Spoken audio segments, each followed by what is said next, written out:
IVF చికిత్సలో 25% భారీ discount, free doctor consultation, free ultrasound scan, logo launch, Andro Max advanced male infertility centre ను కూడా ప్రారంభించారు. జనసేన అధినేత AP deputy CM Pawan Kalyan ఈ రోజు తన పార్టీ శ్రేణులకు కీలకమైనటువంటి ఆదేశాలు జారీ చేయడం జరిగింది. ఈ విషయానికి వస్తే ఏంటి అంటే, కొత్తగా ప్రభుత్వం ఏర్పడిన తర్వాత చంద్రబాబు నాయుడు తమ పార్టీ శ్రేణులకు కీలక ఆదేశాలు ఇవ్వడం జరిగింది. అవి ఏంటి అంటే, ప్రతిరోజు కూడా నిత్యం ఒక మంత్రి అలాగే పార్టీ నాయకుడు ఖచ్చితంగా మంగళగిరిలోని టీడీపీ కేంద్ర కార్యాలయంలో ప్రజలకు అందుబాటులో ఉండాలని, రాష్ట్ర నలుమూలల నుంచి వచ్చేటువంటి ప్రజల దగ్గర నుంచి వారి సమస్యలకు సంబంధించినటువంటి వినత పత్రాలను స్వీకరించి వాటికి సంబంధించినటువంటి శాఖలకు వాటిని పంపించి వాటి ప్రోగ్రెస్ ఎలా ఉంది అనేది మరలా తెలియచేయాలి అని చెప్పి ఆయన ఆదేశాలు ఇవ్వడం జరిగింది. ఈ మేరకు ప్రతిరోజు టీడీపీ కేంద్ర కార్యాలయంలో ఎవరో ఒక మంత్రి అలాగే పార్టీ నాయకులు అందుబాటులో ఉండటం,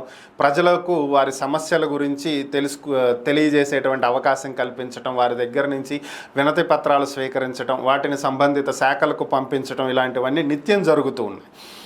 వీలు కుదిరినప్పుడల్లా చంద్రబాబు గారు కూడా అక్కడికి వెళ్ళి వినతి పత్రాలను నేరుగా స్వీకరిస్తున్నటువంటి పరిస్థితి.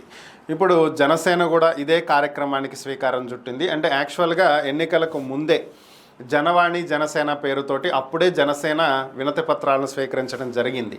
అయితే ఇప్పుడు మంగళగిరిలోని జనసేన పార్టీ కార్యాలయంలో ఇక నుంచి ప్రతిరోజు పార్టీ నాయకులు ఎవరో ఒకళ్ళు ఉండాలని, సో వాళ్ళు వినతి పత్రాలను స్వీకరించాలని చెప్పి పవన్ కళ్యాణ్ ఆదేశాలు ఇచ్చినట్లుగా తెలుస్తుంది. అలాగే ఈరోజు ఆగస్టు 1వ తేదీ నుంచి దాదాపుగా సెప్టెంబర్ వరకు కూడా పూర్తి స్థాయిలో ఎవరెవరు ఏ రోజు ఏ ఎమ్మెల్యే ఏ ఎంపీ అందుబాటులో ఉంటారనేటువంటి అంశాలను కూడా షెడ్యూల్ కూడా విడుదల చేయటం జరిగింది. ఇక టీడీపీ కార్యాలయంలో ఏ విధంగా అయితే ప్రజల నుంచి వినతులు స్వీకరిస్తున్నారో అదేవిధంగా జనసేన కార్యాలయంలో కూడా ఇక నుంచి స్వీకరించబోతున్నారనేది తెలుస్తుంది.